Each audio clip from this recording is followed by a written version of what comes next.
यूरोपीय परिषद के माननीय अध्यक्ष श्री एंटोनियो कोस्टा एवं यूरोपीय आयोग की अध्यक्ष The President of India, Srimati Draupadi Murmu, with our chief guests, the President of the European Council, Mr. Antonio Costa, and the President of the European Commission, Madam Ursula von der Leyen. तर सध्या ही पारंपरिक बग्गी आणि त्यातून हे प्रमुख at the अतिथी saluting आणि base. राष्ट्रपती द्रौपदी मुर्मू आपण पाहतोय त्यांची ही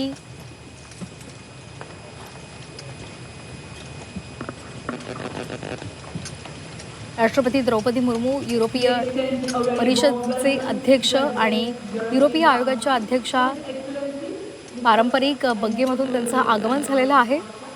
राष्ट्रपती द्रौपदी मुर्मू आपण पाहिलेले आहेत त्यांच्यासोबत आहेत आणि सध्या त्यांचं आगमन झालेलं आहे. पंतप्रधान नरेंद्र मोदी यांनी त्यांचं स्वागत केलेलं आहे. Welcome our foreign friends, our foreign dignitaries and special invitees here to celebrate along with us. स्वातंत्र्यापासून Because what else is democracy प्रजासत्ताकपर्यंत if not हा जो by the काळ people, होता for the हा people, अतिशय of the महत्त्वाचा people. होता. राष्ट्रीय स्वातंत्र्य चळवळी दरम्यान स्वीकारण्यात आलेल्या President ठरावानंतर India's constitutional पूर्ण head स्वराज्याची मागणी एक being welcomed औपचारिक here at the राजकीय saluting उद्दिष्ट base. बनलेली होती आणि त्यातूनच 26 जानेवारी 1930 रोजी देशभरातील भारतीयांनी पूर्ण स्वराज्य दिन साजरा केला आणि या संपूर्ण स्वराज्याच्या ध्येयासाठी स्वतःला वचनबद्ध केलं. अभिवादन स्वीकार ब्रिटिश राजवटीखालील अधिपत्याचा दर्जा नाकारला.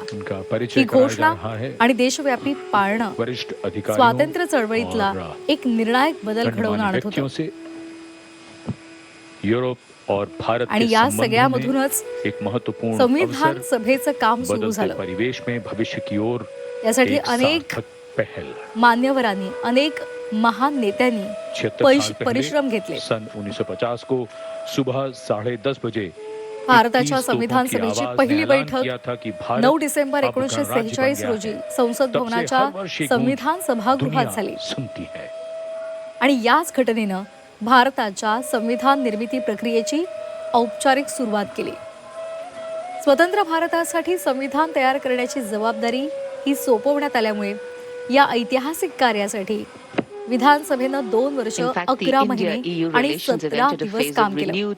या काळात 165 दिवसांमध्ये 11 सत्र झाली, ज्यामध्ये 114 दिवस मसुदा संविधानाच्या सविस्तर चर्चेसाठी समर्पित होते. प्रांतीय कायदे मंडळाने संस्थानांच्या प्रतिनिधींसह अप्रत्यक्षपणे निवडणुकीद्वारे त्याचे सदस्य निवडले गेले. संविधान व्यापक, प्रतिनिधित्वात्मक आणि विचारपूर्वक तयार केलं जाईल यासाठी प्रत्येकाने त्यामध्ये स्वतःचा हातभार त्यावेळेला लावलेला होता. President's bodyguard now आपल्या देशाला 15 ऑगस्ट 1947 ला स्वातंत्र्य मिळालं. The moment the dignitaries have taken their places. आणि या सगळ्यानंतर स्वातंत्र्याने भारतीय जनतेला राष्ट्रीय सार्वभौमत्व हे प्रदान केलं आणि राष्ट्र उभारणीचे काम सुरू झालं आणि